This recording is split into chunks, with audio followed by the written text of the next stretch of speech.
traditional healers also used Western doctors. They were very open, always experimenting, and always changing their system. Can you imagine, a 50, 60, 70-year-old continuing to seek out new answers? That's really neat. That's really neat to me. And plants had spirits and powers, but also earth, air, water, and all parts of nature. And one African healer, a Sioux, he felt he was taken to the underworld and taught there. He disappeared from the earth for 9 years. No one could find him. His mother must have been frantic, and his dad too. And time was different there. He learned so much for like years. So 1 year here would be many, many more years there. It sort of reminds me of the talk of the fairies, right? When you spend a year with the fairies and it's like 50 years in the earth realm or something like that. All right, I guess that's the opposite. No, anyway. But anyway, when you combine different herbs together, it brings different plant spirits than the individual herbs. So he's combining herbs.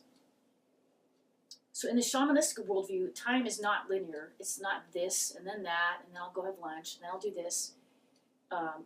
In other cultures, spiritual beings can track along different timelines right now.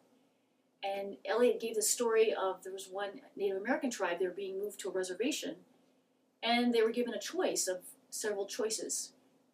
I'm sure they all sucked. But the shaman was able to track along the different timelines. If we pick this, what will happen? If we pick this one, what will happen? And he was able to see, and they ended up settling in Omaha, and it turned out it was on an oil field. So they had oil. So which one would take care of his people the best? And they settled in that one. And he couldn't see what it was. Maybe he didn't. I think he might have been given a vision of the black coming out, but I don't think he knew what it was. But maybe he saw his people happy. I don't remember what he saw to tell him that was the one. But maybe he saw his people as at least happy and healthy. And then he gave another example of this Aborigine who was a really good tracker, such a good tracker. And this guy was trying to trick him, and he said, "Oh yeah, you're so good. Why don't you track along the route we took 3 years ago?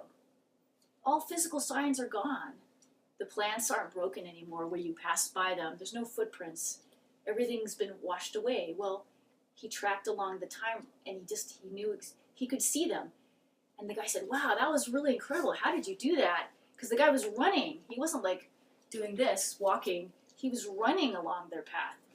And the guy went with him, and he's like, "How did you do that?" He's like, "I just went behind you and followed you." He just went back in time. He's like, "Oh, okay." Isn't that interesting? Yes. Yeah, so then it makes tracking game really easy. So I just thought I'd tell you a little bit more about the 5 elements. So a deficiency of one element can be seen physically through skin color, or the smell of your body, I hate to say it, or your voice strength or quality, your energy and your attitude. And it was really interesting. He talked about each one in depth, like all the 5 elements, which is similar, again, to the Chinese medicine theory. And I'm not sure what he used to treat it, actually. Maybe he found a plant related to the metal quality, or a plant related to he was using a plant spirit, so the metal, I'll just give you an example. I think, do I have 2? I guess I have 1. Metal was associated with the spiritual father and spiritual traditions, and I think also your earthly father, dignity, self-worth, and it was your first authority. So if you had a problem with your father, and he said, in one case there was a woman who, I think the father separated from the daughter at around 4 because I guess he was afraid he would abuse her. So he just stopped hanging out with her. And she was devastated. Well, she had a lack of metal. So somehow he was able to help her with that. No.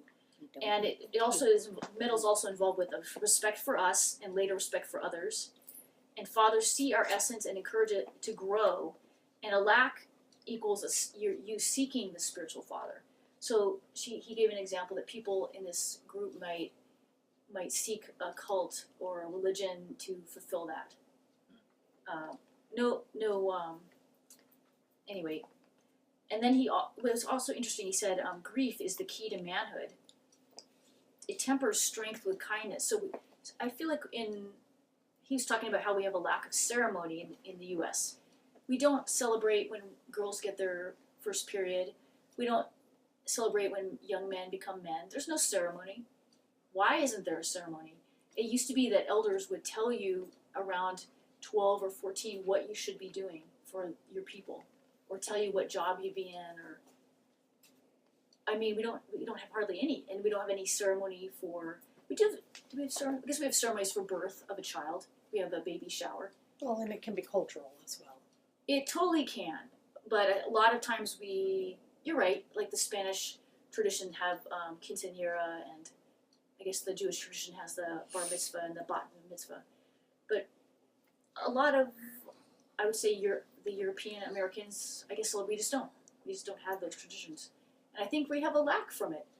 Like maybe we should have a ceremony when women go through their menopause too, because then they're a crone or a wise woman. So anyway, he was talking about how we could use this.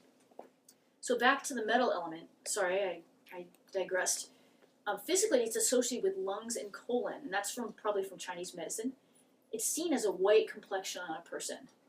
They have a weeping tone of voice, like they're crying, feelings of grief, slightly rotten body odor. So it's interesting. He's kind of diagnosing by looking at them, listening to everything, looking at how they're sitting and standing. And you can kind of see this when you go out in the world. You can see people who are just exhausted, or you see other people in their 20s. I saw a guy once, he was so much energy in their 20s. You have what the East Indians called fire. He was standing almost sideways like this. I can't even do it. He was almost standing sideways like this, trying to talk. Because, those kids have so much energy, right? They have that fire.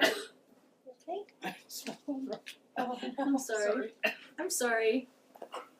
And then, so the one woman was treated, and she had to break with her father at 4, and then she had just married someone who's similar to him, who's critical of her. So after a week of treatment with herb to help the metal element, she felt more happy, helpful, and stronger. So that's my whole story. I hope you liked it. That's great. Really interesting. Thank you so much. If you have any questions, I don't know if I can answer any, but this is available at our library in Fort Collins. It is. You can get it as a digital book, and I bet maybe Loveland has it too. I would think so. I would think so. It's a really neat book. I think I might have to buy that one. And even though I read it, I mean, there's more, right? You can always read it and learn more.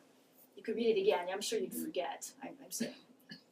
And I don't actually save many books, but I think I would read that one more and more. So, yeah. Any questions? Have you any other personal experiences with plants that you can comment on? We were just sort of out to the park or hiking areas to meditate with plants, and like I said, I got some, but I don't know if I was skeptical of it or just hadn't meditated much, or my friends either saw pictures like a movie or heard things. I think I just kind of heard words, and you're supposed to take notes and not judge. You're supposed to just, whatever comes, just write it down. And then later you have proof that you actually saw this or heard it, and you can go and check your herb book and see, okay, you try not to name the plant, you just try to just be with the plant, and you thank it. There was one guy who actually goes out in the woods and knows so much about plants. He's very good at picking the plants. Like he's a plant biologist, basically. I don't think he has a degree, but he's able to wildcraft, which means collect them. I would never do that because I don't know them well enough. There's a few I know, but he took us to this one area and we sat with the class there. But he said he had been there. This is his 4th year with this one plant. Like that plant was a perennial, so that's kind of a neat idea to visit the same plant in the woods for the 4th year. And he had actually gone out to harvest Osha. And apparently they had some ceremony and some tobacco, and they had asked. And then I guess he felt uncomfortable because they just said, okay, ceremony's over, here's the shovels, Oh. And he's like, I don't, this doesn't feel right. And he said something, and the person he was with, I guess, was well respected, and he was just a young 20-year-old. But he said something, and he felt glad that he said something. But I guess the person listened to him, and I guess they didn't harvest Osha that day. They actually just scrapped it and said, okay, well, we'll come back another day. We'll try and do it differently. I thought that was pretty neat. Yes, it is. Yeah. I do kind of talk to my plants in my garden to encourage them, but I use plants. I use them as a tea more, but I would like to learn more, and maybe I didn't need the chaparral as a drink. Maybe I needed it as the plant spirit. So Did it help you? I'm not sure if it did or not. I didn't notice anything dramatic. So I did actually I made a salve as well with it. So it's a really neat plant. It smells like, I thought it was the smell of hot tires in the desert. You could smell it, but I guess it was the plant. And so I guess I didn't realize that till you start making a tea out of it. And my family's like, whoa. It's kind of smelly. I think I tried to do it when they were not around because it's very strong.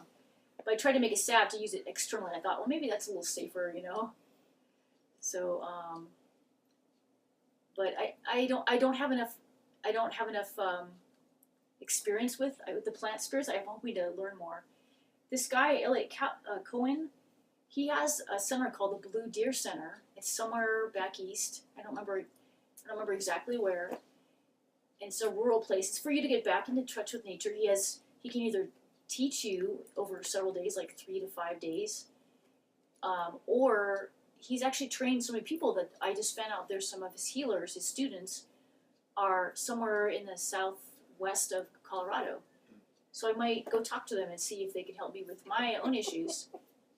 I started reading each element. I'm like, oh, I need all of them.